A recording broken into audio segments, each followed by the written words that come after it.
What a wonderful day. I hope nothing bad's gonna happen. What the heck is that? What the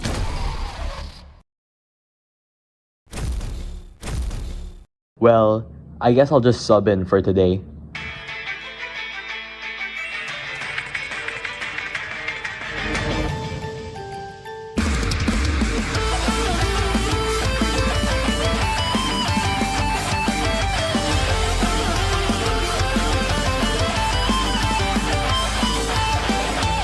Hello Internet, and welcome to another TDX theory. And today, I'm going to be discussing about the new Halloween event and everything you need to know about the lore. I'll be dividing this video into 13 parts, with theories sandwiched into all of them, which range from what we know, the lobby, chapters 1, 2, 3, and 4, the evil GDA, the relics, the fate of the Xenon mechs, the vile seraphs, the experiment, the music, and the story. Also, sorry if I pronounced something wrong in the video because I rarely ever talk in my videos. Starting off, let's talk about the enemies and where they came from. In the event, it appears that the GDA are fighting against the Awakened Army / the Calamity Worshippers / the Cultists / the Corrupted, or whatever you want to call them. And according to John, the Awakened are a sub-faction of the Calamity, and the Eye of the Purple Calamity symbol represents the term of awakening. So there is lore involved. Of course, the Awaken are a sub-faction of the Calamity. I'm pretty sure that's pretty obvious. They're not the exact same as Calamity, but you can see the symbol is still there. They just have the eye around it to be awakened. Right now in TDX, we know that there are at least 6 existing factions, which is the GDA, Dr. Xenon's army, Calamity, the Awakened, the Relics, and the unknown yellow symbol. Well, you could classify the Awakened army under Calamity as it is a sub-faction after all. Now, looking at the lobby, one thing that not many people have noticed is this dead Eradicator Mark IV on the floor. Could this be the same Eradicator Mark IV that we defeated in Endless Mode? Well, I'm not too sure, and I don't even know how it ended up here. Another thing to mention is that it has 2 heads for some reason. Maybe because of the corruption, or who knows. We'll get back to this dead Mark IV later on. Now, looking at the sky, we can see 4 floating pillars with black orbs which represent each of the 4 chapters that the GDA has to face off against. These pillars also serve as different gateways or something similar to the Citadel that we see in Chapter 3 as they both strike a resemblance to each other. These black orbs are also like what we saw in the Tower Battles event, where they also served as a gateway to each of the Tower Battles maps. I do actually think that 2 of these black orbs do lead to a world different from ours, but I'll discuss that later.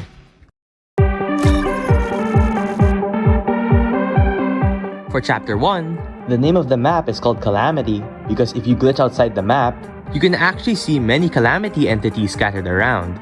I'm not sure if these guys are actually alive or if they're just statues. But anyways, the map that we are located in is a medieval castle that is managed by the Heretic.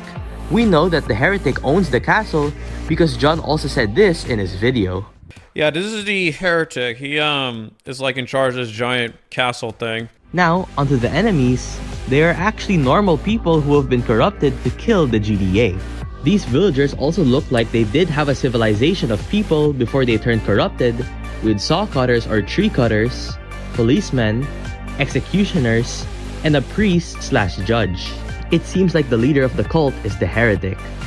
The term heretic actually means a person who holds beliefs or opinions that go against the established teachings of a particular religion.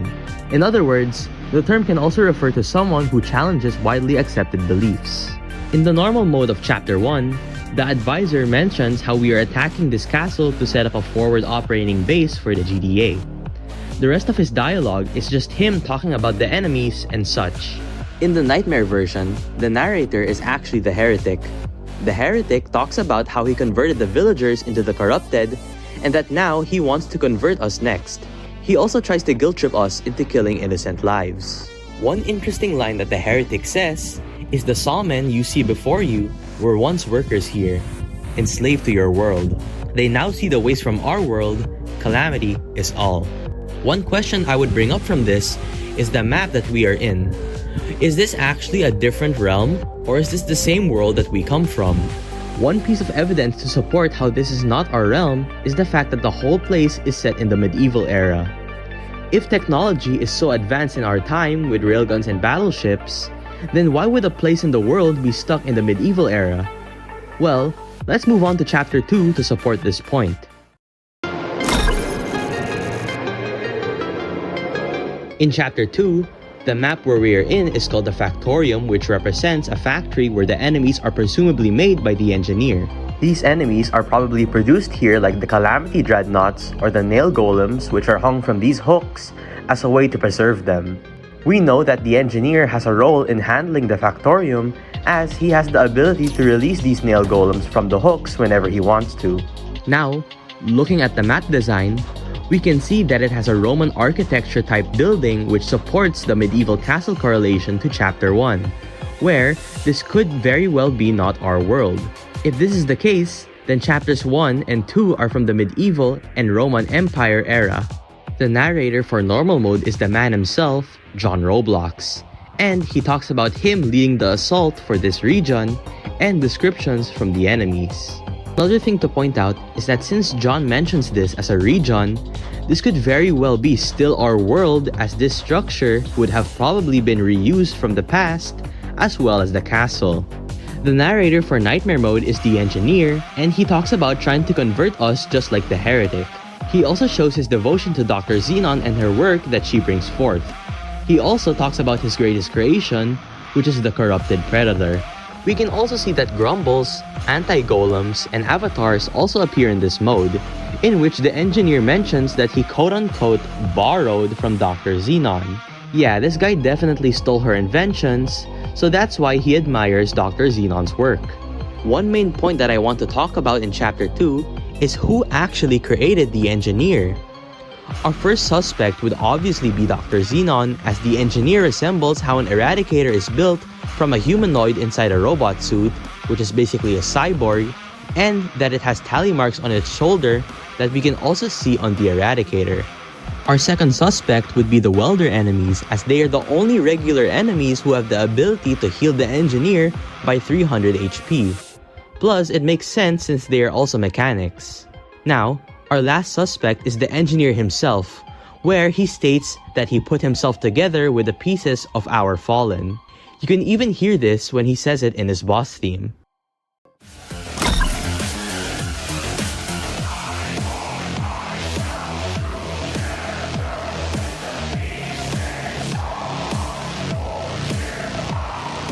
Since he is mostly robotic, when he mentions the pieces of our fallen, it could be the metal and scraps of the XWM turrets, railgunners, or armor pieces of any tower, or literally anything else.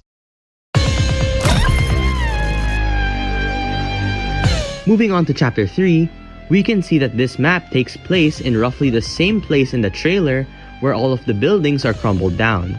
I do actually think that this takes place in our world and not the enemy's world, as the setting is more modern with the buildings and such. There are several things that we can see around the map, like the broken down artillery cannons and lots of banners that depict the cultists, and a Calamity demon with a halo and wings, which could resemble a red version of the Vile Seraph or Dr. Mallory. The text on the banner also says, Dea Vindiciac, which is Latin for the goddess of vengeance, which could tie a relation to Dr. Mallory, who wants revenge on Dr. Xenon for sacrificing her to Calamity. Another thing to point out is that in the map, we can also see another dead Eradicator Mark IV, and I'll talk more about this later on. The narrator for this chapter is named Oil, and he tells us about how this is the last artillery that we can use to take out the Citadel in the middle. He mentions that if we take out the Citadel, then the invasion from this region will stop. This means that the Citadel serves as a sort of gateway for the awakened enemies to get to our world, as we see it emitting a portal up in the sky. We can also see another similar portal in the map Scorched Passage, which is where the Calamity resides. The enemies that come from Chapter 3 are also pretty standard, with some newly introduced flying enemies, and we get to see the tanks and the mechs that are presumably made by the engineer. We also get to see a corrupted Wendigo that is also the Wendigo from Tower Battles, the only difference being that it is more evolved and of course corrupted. The final boss of this chapter is Corrupted Eradicator Mark II, in which Oil states that he thought that we destroyed him before, meaning that this Mark II is the same one that we fought in Expert mode. We can see his humanoid interior, and this was the best pick I was able to get of it, and his new corrupted arm, and equipped with a new minigun and laser cannon that was probably built by the engineer.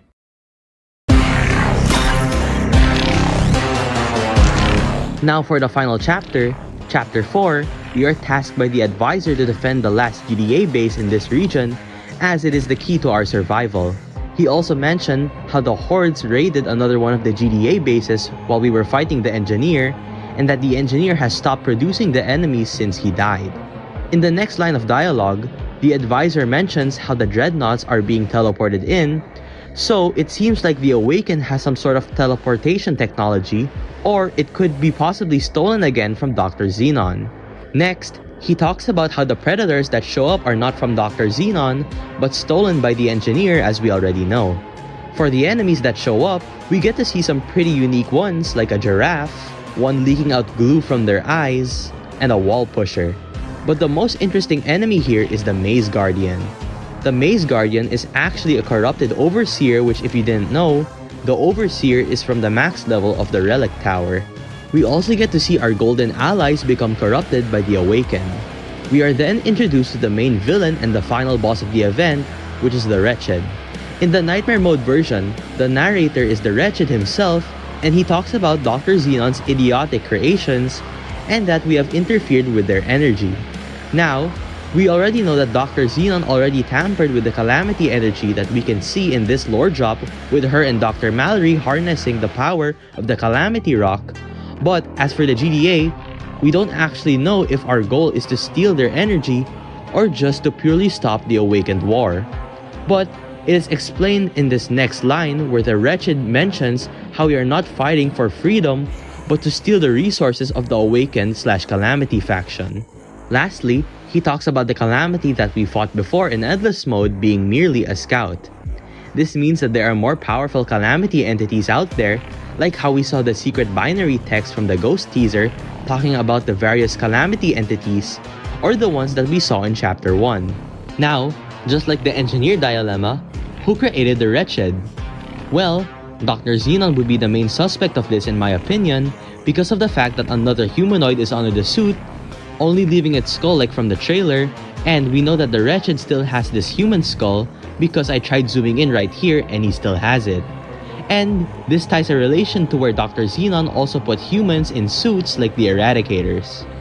Another huge piece of evidence is the strap that we see in the second phase, which are also the same straps that we see on the various TDX enemies that Dr. Xenon powered with the Calamity energy. It's really hard to tell if the Wretched was built by Dr. Xenon, or if he was built by the engineer, or if he was built by something else, but we don't have enough information to really know who built him. I'm doubting to think that Dr. Xenon built him, since the Wretched called her creations idiotic. So, that would just be shaming himself if he were to refer to himself.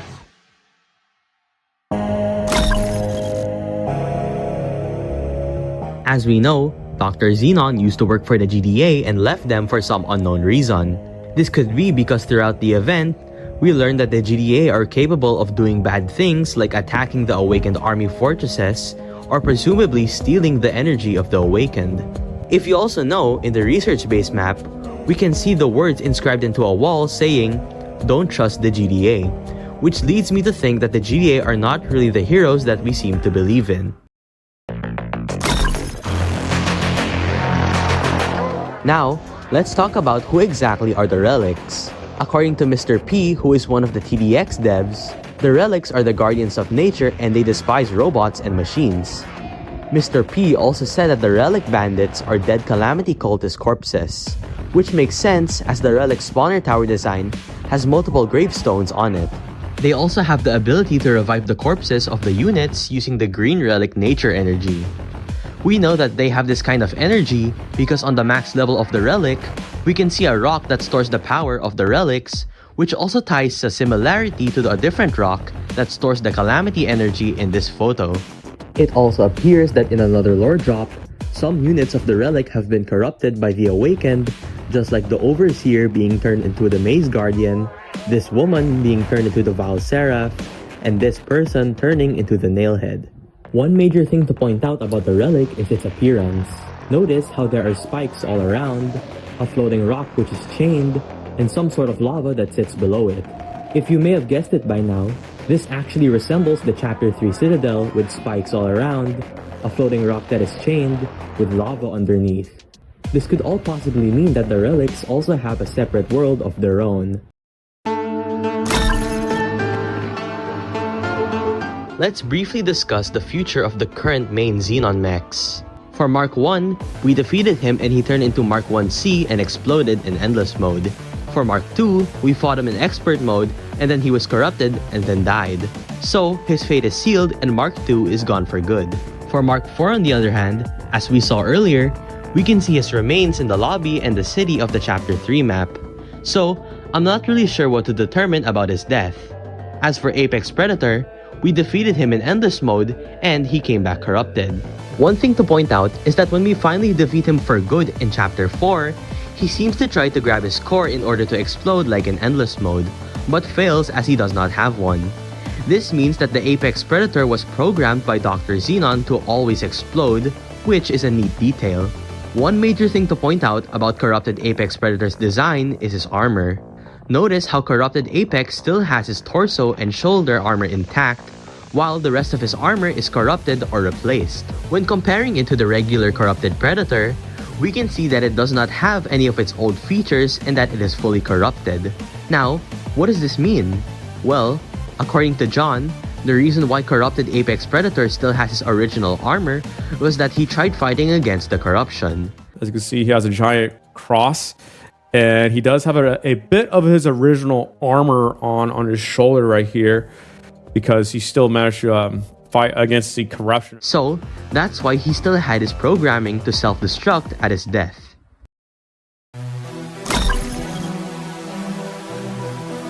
Next, we got this lore drop with Dr. Mallory, a redacted enemy, and a bunch of Val Seraphs. And everybody in this picture is supposed to represent everyone under the Calamity faction because, as you know, Dr. Mallory was sacrificed by Dr. Xenon and turned into the redacted enemy. Mr. P also said that the reason why there were so many redacted enemies is because that they are clones. Next, we also had this lore drop of a piece of paper written by an anonymous person talking about the experiments being conducted in order to turn enemies into ancient forms. The two enemies being shown here are the Twitching Vial from Chapter 2, which has transformed into the Wendigo. Now, who wrote this piece of paper? Well, I don't actually think Dr. Xenon wrote it, even though she is known to experiment with enemies, and she didn't write it since the writer talks about how their species would welcome them, which is not something a human would write. I think that the engineer is the one who wrote this, as he specializes in creating these enemies, and that there are still Calamity symbols inscribed on the Wendigo.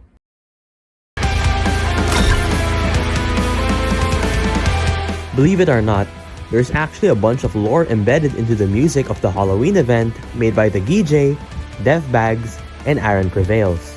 Credits to you guys, by the way.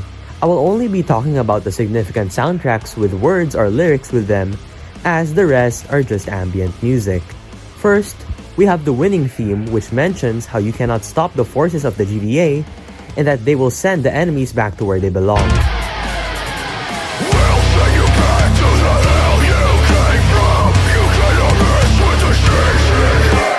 The next track is Heresis, which is the boss theme for the Heretic, and the only significant thing here is the line,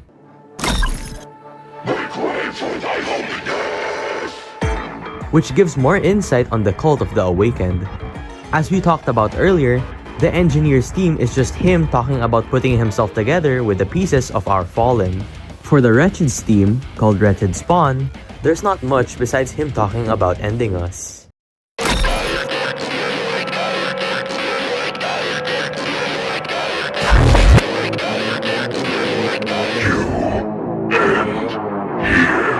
One big clue to point out is that in Eradicator Mark IV's theme, which is called Hellspawn, he actually talks about the Wretched.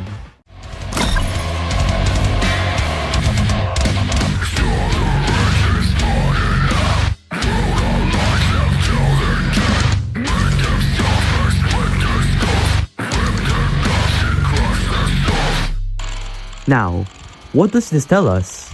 Well, knowing that there are dead Mark IVs in the lobby and in Chapter 3, I think that the Wretched tried to corrupt Mark IV until Mark IV fought against the corruption like Apex Predator and started to fight the Wretched. He talks about how he saw the Wretched come in half, which references how the Wretched has an inner robot snake suit and an outer exo suit. Next, Mark IV talks about possibly attempting to kill the Wretched and splitting his skull, as the Wretched does have a human skull after all.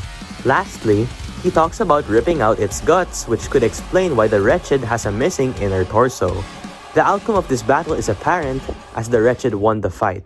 One detail pointing to this is that if you keep listening to Mark IV's theme, he says, "Save me."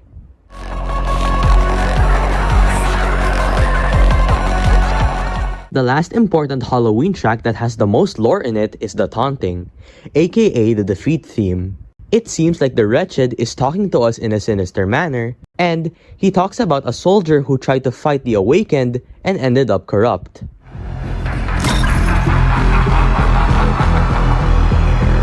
There was once a soldier that tried to fight the corrupt. In the end, they ended up just like them. As for who this is, I'm not exactly sure as the word soldier is very vague. The last thing he talks about is a traitor among us. There's a traitor among you. How long until you realize who it is? As for who the traitor is, the only real suspects we have are the narrators, but other than that, we have no other evidence to find out who it is. Now, with everything I have discussed, I will narrate the timeline of the events of the TDX story leading up to the current time period. In the past, there was an organization called the GDA that created propaganda for various people to join their alliance to fight against the Void, while also creating some new technology. Dr. Xenon was another member of the GDA. The GDA members needed more power sources to fight against the various enemies, and that was until they discovered the Calamity energy.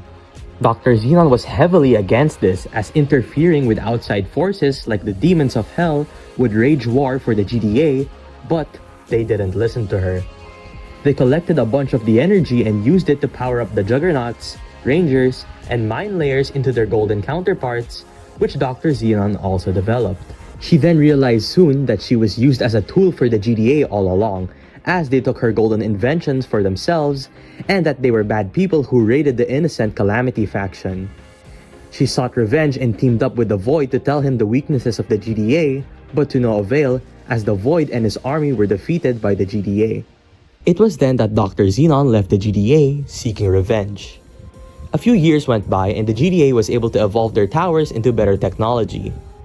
One day, she stumbled upon a Calamity rock filled with power, and she took it for herself, and her companion Dr. Mallory started to create the straps to power the various enemies of TDX. Dr. Xenon sent out many enemies like the human Eradicators, revived zombies of the past, and Santa Claus to defeat the GDA, but to no avail. She knew that she needed more Calamity energy and that she needed to summon the Calamity to take out the GDA. There was one big problem. The only way to summon the Calamity was to sacrifice someone close to you, as the Calamity was a demon who needed sacrifices. With a heavy heart, Dr. Xenon sacrificed Dr. Mallory, and she turned into the redacted enemy, with many clones being made of her. The plan was working. The Calamity was fighting the GDA until it all backfired. The Calamity entity started to attack Dr. Xenon's forces, and she also saw Dr. Mallory on the screen, which terrified her after seeing her old friend. As time flew by, it was all silent in the world until a catastrophe struck. A sub-faction of the Calamity, which was called the Awakened, came to our world and sought revenge all those years ago from the GDA and Dr. Xenon for stealing their energy. The Awakened opened up citadels in regions across the world and destroyed many cities.